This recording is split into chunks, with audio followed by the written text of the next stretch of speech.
computer. All right. So just like the topic suggests, we're going to be talking about how to upskill for the market. This is something that you can do when you're laid off, when you're looking to switch careers, or just to maintain leverage in the existing job market. I mean, I think this is something that when we talk to students, current students about upskilling, we definitely talk about the fact that this is something you're going to be doing your whole career. You're going to be maintaining knowledge of the skills that are really important in the fields that you're interested in, and you're going to want to maintain knowledge of how to upskill, meaning how to gain experience in those in-demand skills. We're not saying, hey, everyone should learn how to do C+, or everyone should learn how to do advanced coding. This is not what we're saying. We're just saying increasingly there are going to be opportunities for us to upskill, particularly in technology, as it disrupts and impacts different industries. So like I said before, this is a pretty text-heavy presentation. I'll go through this in probably about 35 minutes or so, and we'll have plenty of time for questions. If you have a question between now and when I invite questions, please feel free to throw it in the chat. I'll try and keep an eye on that, or unmute and just ask a question. This is pretty informal. But the number one thing to do in terms of understanding the skills that the market wants at this moment, I mean, this depends on where you're at in your job search. So if you were laid off during the pandemic, or if you're feeling like you want a career switch, it's a good idea to get into job boards and just do as many keyword searches around industries or functions that you enjoy doing. And the more general your keywords are, the broader your knowledge will be of what skills are in demand. So I will get into Indeed. In fact, I'll just show you right now. I'm going to escape out of this presentation.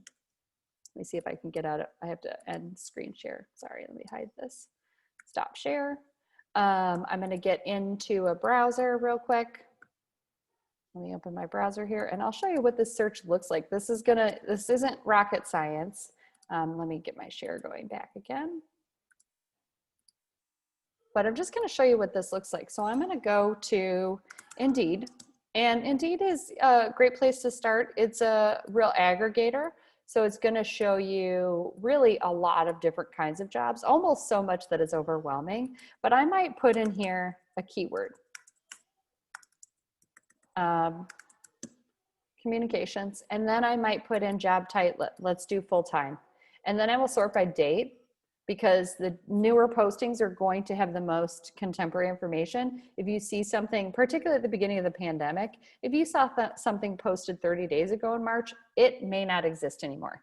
Now things have regulated a little bit, but I like to keep track regularly when I'm working with students. I'll just go in and say, okay, how many of these are fully remote now, just so I know. But I'll dip into some of these job descriptions and just browse for keywords around skill sets. So marketing communication plans. I'm particularly looking for industry-specific keywords. So for example, B2B buying journey. If this was a role that was interesting to me and I didn't have experience with this, I might just make a note, okay, I wanna know what this is. Also SME, what does this even mean? This is probably a keyword specific to strategic communications.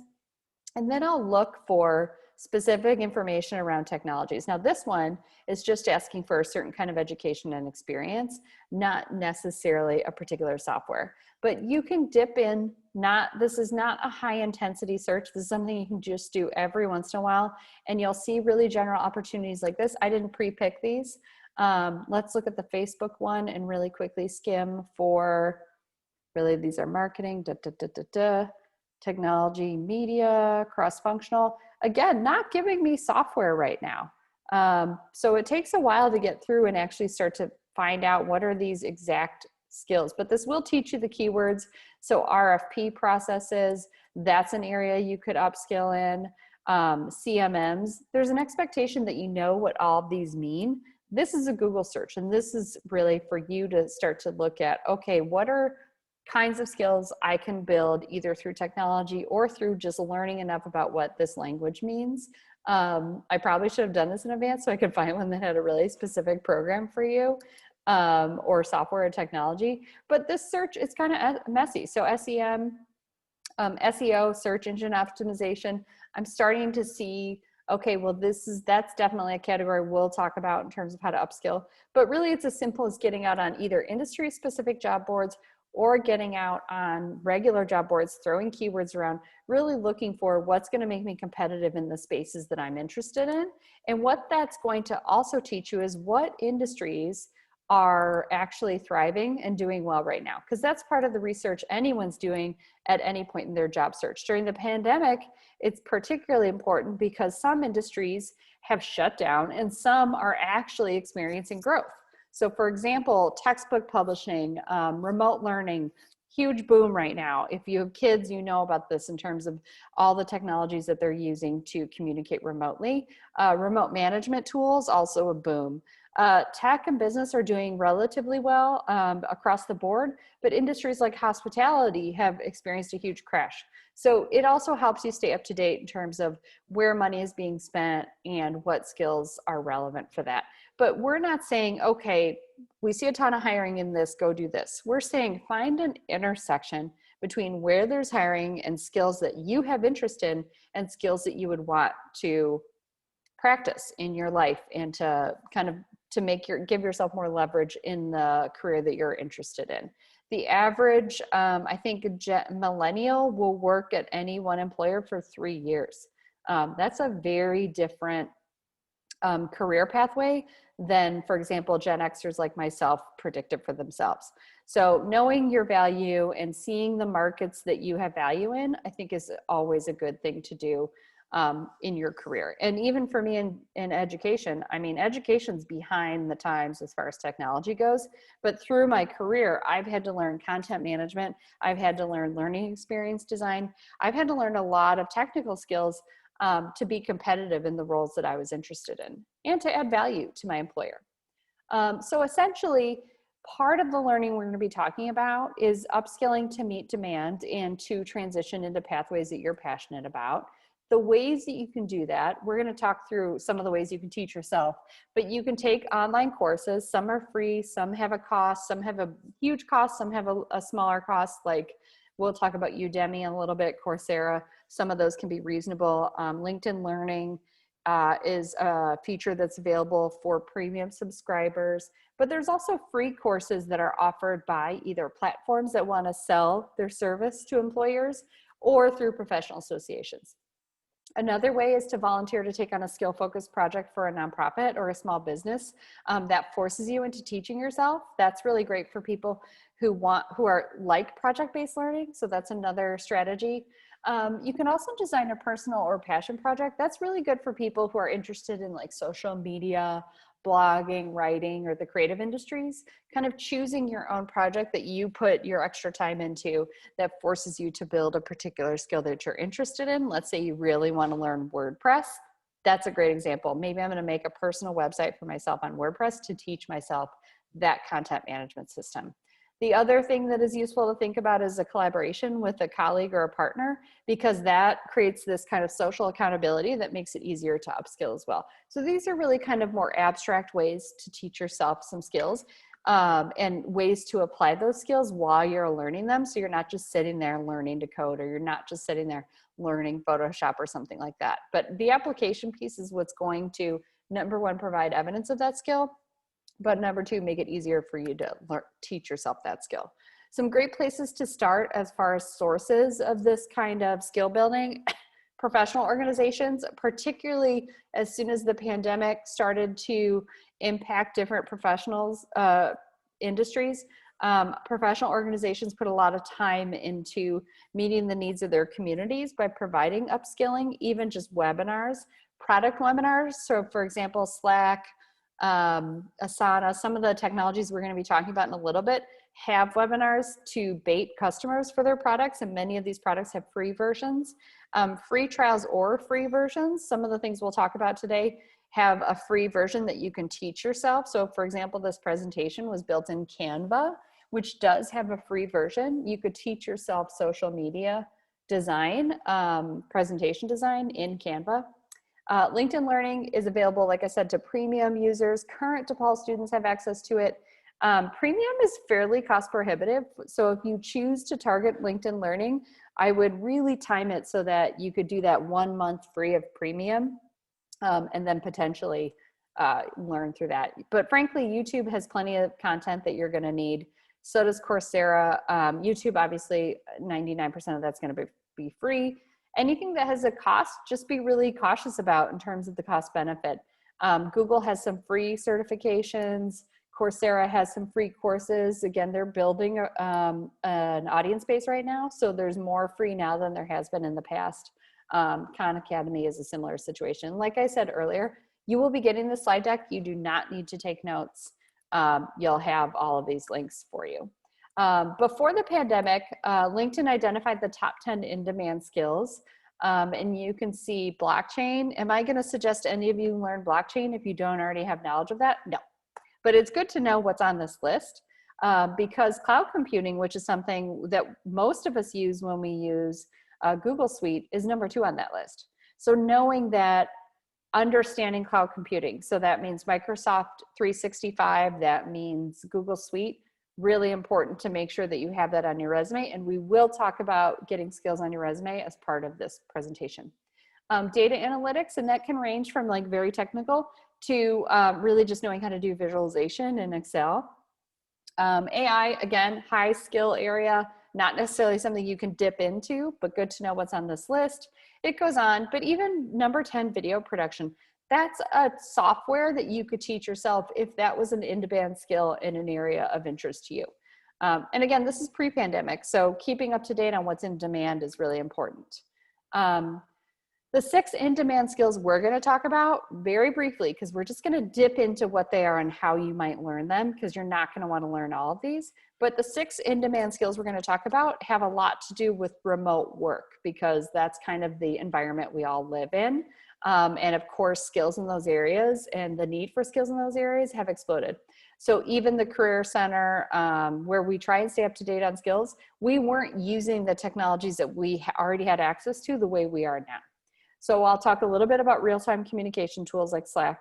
I'll talk a little bit about project management tools like Asana. I'll talk a little bit about data analysis and visualization, a little bit about web management, which is really just content management, and you do not need to know coding to do it. I'll talk a little bit about user experience and product management, and then we'll finally talk a little bit about web analytics. We're going to be focusing on surface level because these are all skills that you could acquire with pretty baseline knowledge of technology in a way that won't make you competitive to be a developer, but will enhance your application for a lot of different functions. And it'll make some of the things that you're currently doing in your job easier. So for example, in terms of real-time communication, a lot of tools sprang up in response to kind of email fatigue, right? Like emails have a particular format and presentation and function that requires, like if you look at the spectrum between the written letter and email and instant messaging, real-time communication tools like Slack have really popped up to organize instant messaging the way emails organize. So it's a lot more immediate. It's a little more similar to a human conversation, but it also has some of the structures of email or like a filed communication. In the Career Center, we use Slack.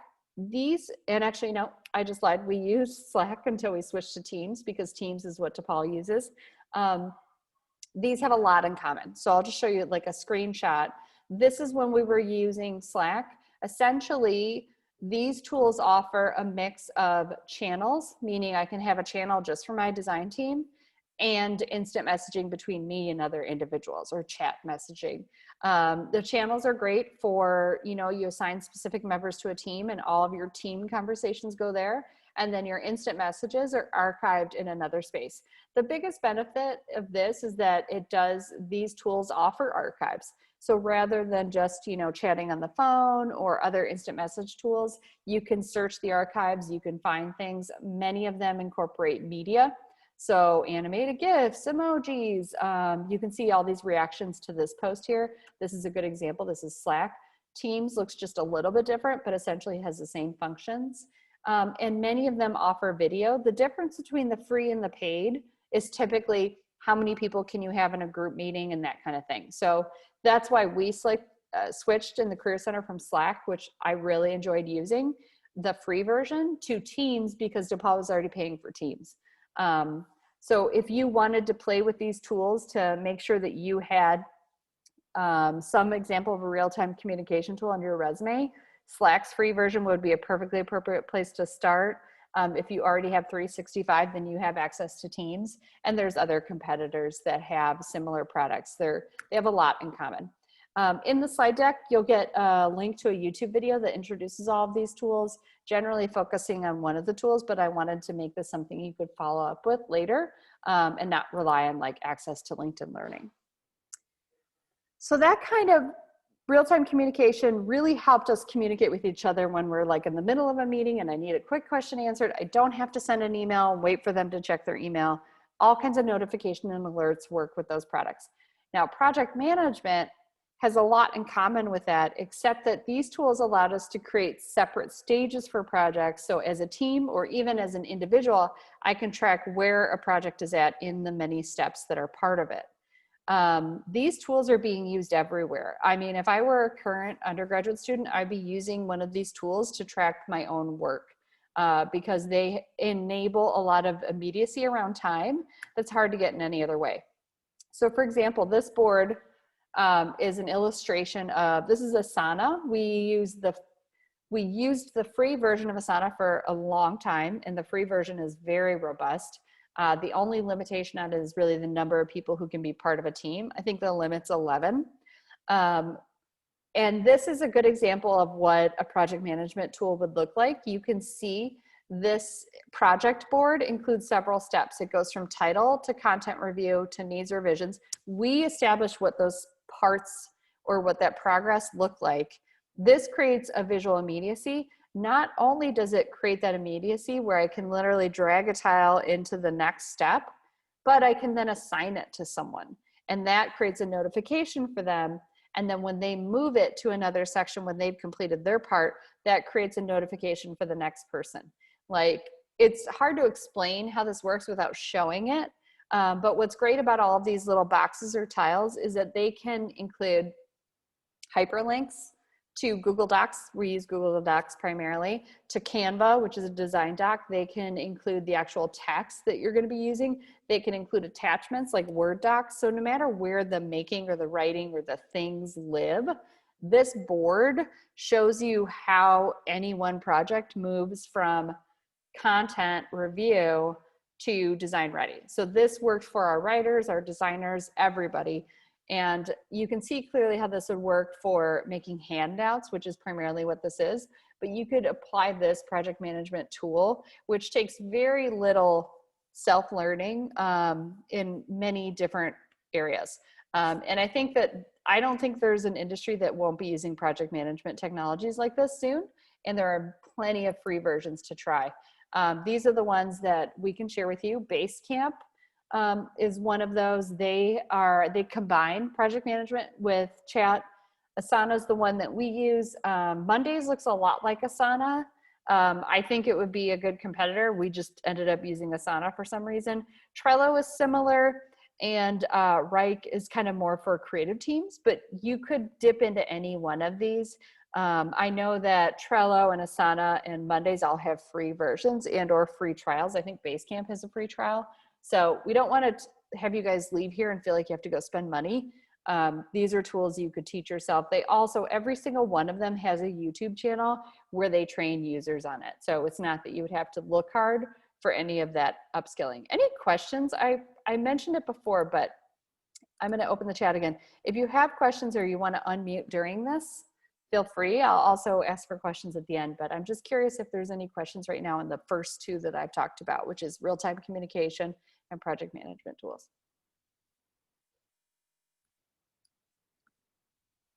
All right, we'll keep going. This is the YouTube link that you guys can refer to in terms of after the fact if you want to dip into any one of these a little bit more. Data analysis and visualization.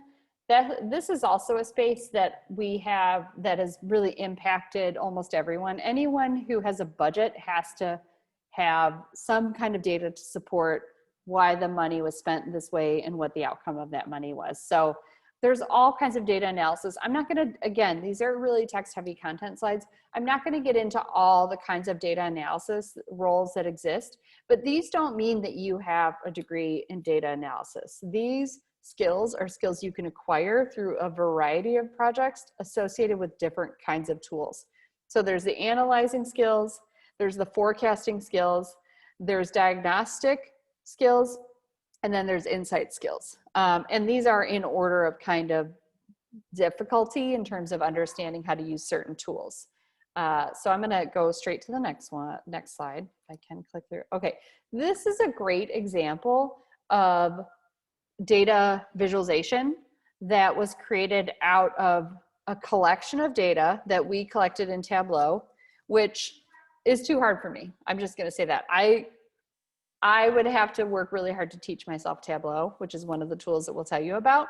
Excel is about the limit for me. But even mastering how I would create this chart from Excel is going to make it easy for me to say I have data visualization skills, and it is a skills economy. So we'll go into what that can look like on your resume after we get through a lot of these categories.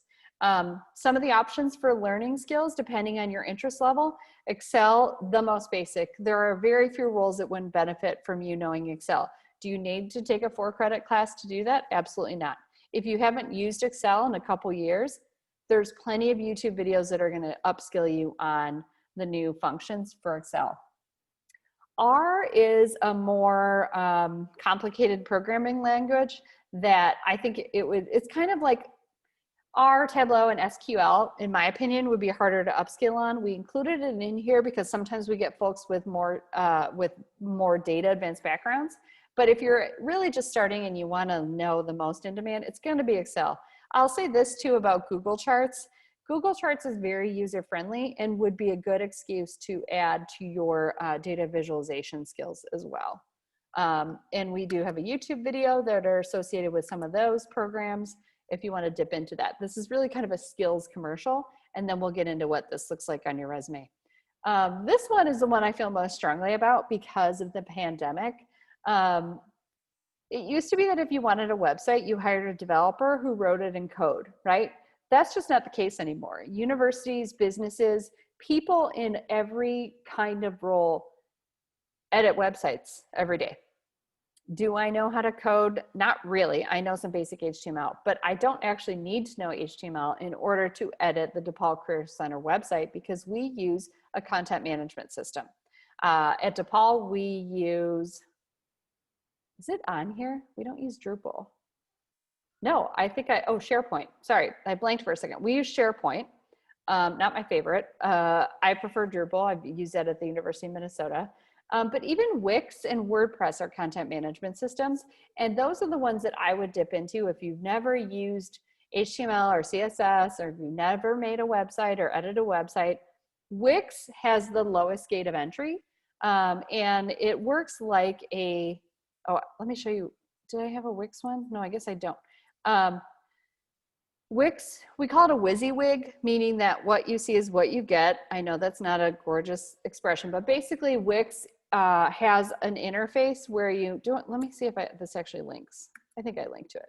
No, I don't. It means that in Wix, you drag and drop to build your website. You don't have to do any coding whatsoever. There's 1,000 free versions you can make. Yes, they will try and convince you to pay for a version, but you don't need to pay for it. WordPress, which I'm showing here, is just a little bit different. It's a little clunkier in my opinion, but it has more customizations that are available. So if you want to just play with the content management system, I would start with Wix and do the free one. Don't pay for anything and just play with it. We have a whole separate skills lab on this that I'll tell you about. And then I would also start to look through, is WordPress something that keeps coming up in your search as being an in-demand skill? WordPress is a little bit different from Wix and Squarespace, which are probably like the easiest ones to play with. But it's also very teachable, and it has a ton of supporting documents and videos. So you could teach yourself WordPress. It's very much drag and drop. It just has a little more menu-driven stuff on the left side than other tools. But content management system basically just means website in this case, and you're managing content, meaning images and text and links and all that. And you don't need to know the programming to do that. I will say this, if you're advanced or if you've done Wix and you're like, I enjoyed this, go ahead and play with HTML. And the easiest way to do that is to literally find one of these tools, which we link to, where you create, you can see on the right-hand side where that photo is. I just literally did insert picture, put text in, And you can see on the left-hand side, it shows you how it's writing the code. And that's how I taught myself HTML. I'm going to say this, most of you are not going to want to do that. You're going to want to do Wix and WordPress and enjoy not needing to know all that HTML, but at least understanding a little bit about how it works. UX and project management, product management. These are two really in-demand fields. Now, this is a little bit less of a light upskill and a little bit more intensive upskill in terms of understanding really the vocabulary around a user experience role or a product management role. So for example, UX, sometimes we think, oh, that's a designer who knows the technology that we're actually testing. Not necessarily. A lot of UX folks come in from psychology or some other human behavior-based discipline, and they talk about workflow, right? They talk about the actual testing of the product, the prototyping of the product, the design, not necessarily, and the ideation, not necessarily just the coding. So it's really more about teaching yourself some of this vocabulary and workflow around these fields. Same thing with product management.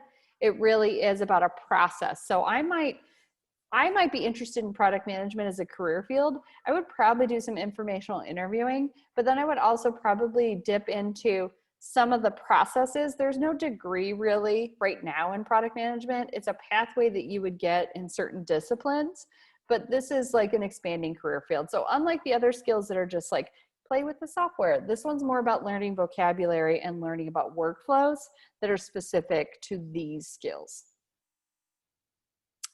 There's a couple opportunities to upskill, particularly design thinking is one of the more popular content areas in these fields.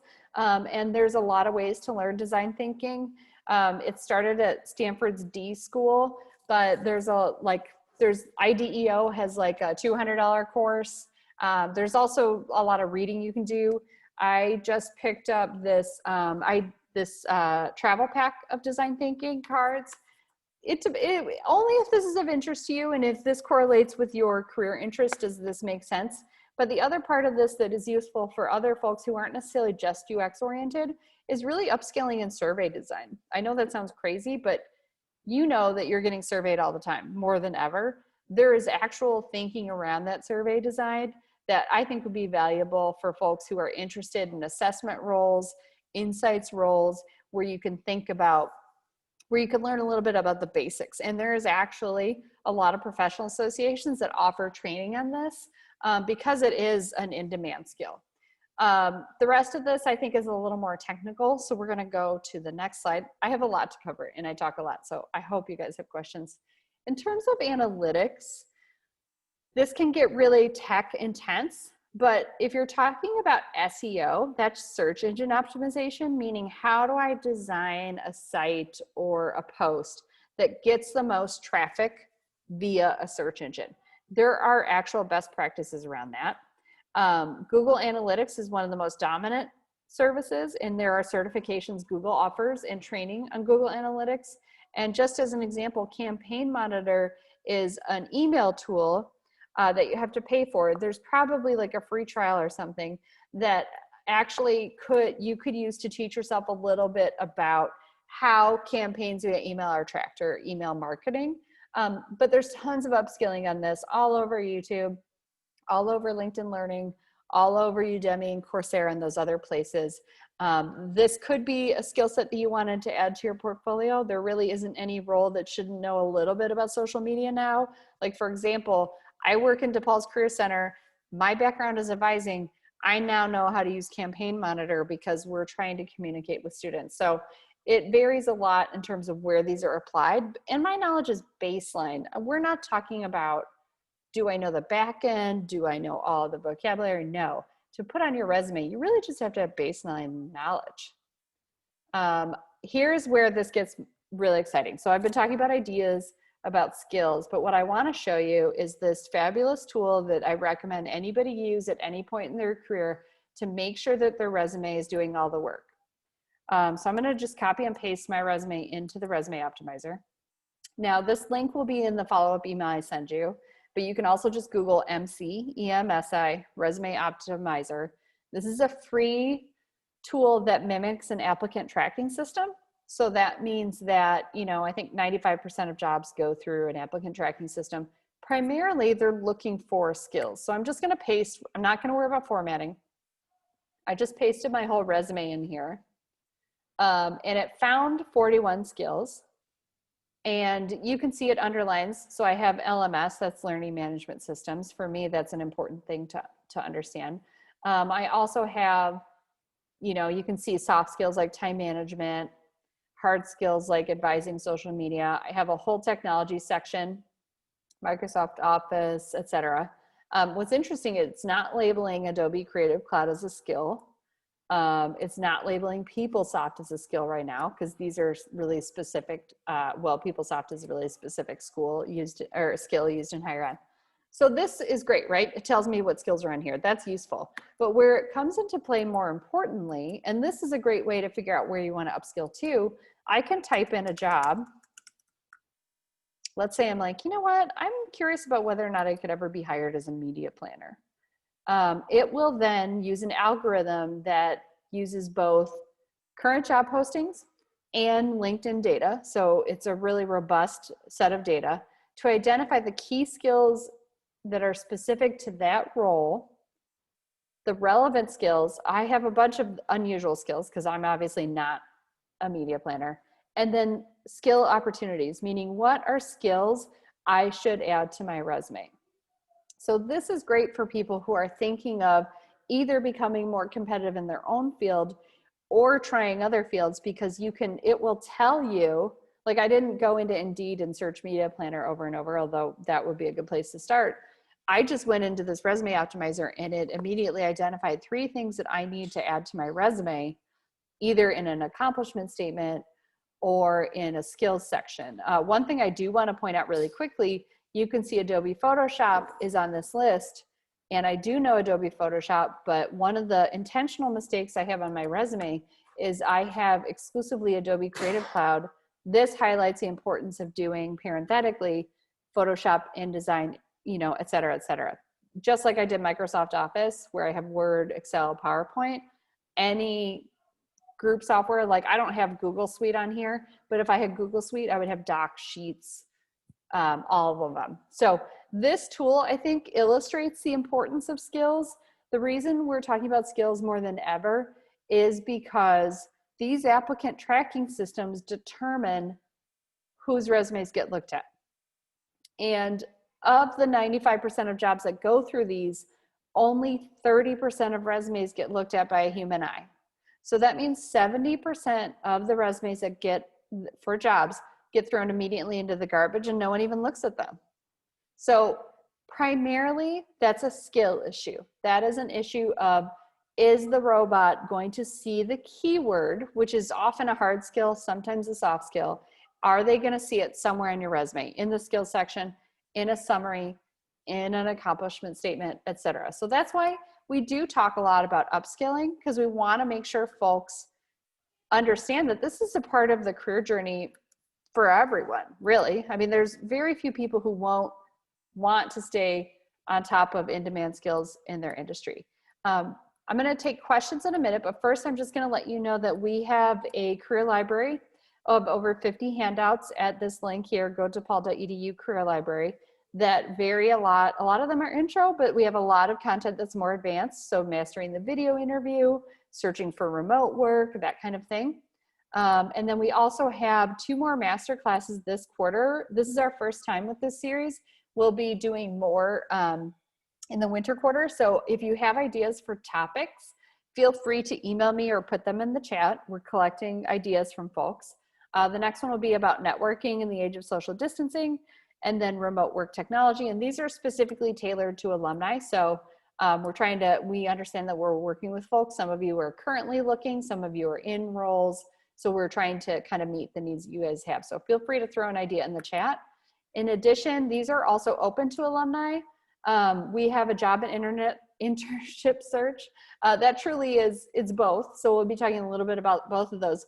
The one that I think that might appeal to folks who are further in your career is project managing your job search. It's all about how to make any search you're doing fit your timeline, because ultimately, If you're applying to over 200 jobs, which I think is the average for most folks now, this shouldn't take, every resume shouldn't take an hour. So we have a lot of great tips about how to project manage that search so that it's not as time consuming. And then we also have these skills labs. So I talked a lot tonight about skills. We'll be talking about navigating applicant tracking systems, intro to project management tools. So we'll get deeper into Asana, intro to survey design. That one I'm really excited about. It'll be offered by our assessment specialist. So she has deep knowledge and it'll be really intro level. Intro to digital design tools. So we'll talk a lot about Canva primarily. And then one really focused on creative resume design for anyone in a creative field. So I want to make sure you guys have all of that. Before, I'm going to ask for questions now. Let me stop sharing. And while I'm doing that, I'm going to send out a quick poll that we do as an event checkout, but please unmute and ask a question or throw a question in a chat or give me a topic idea.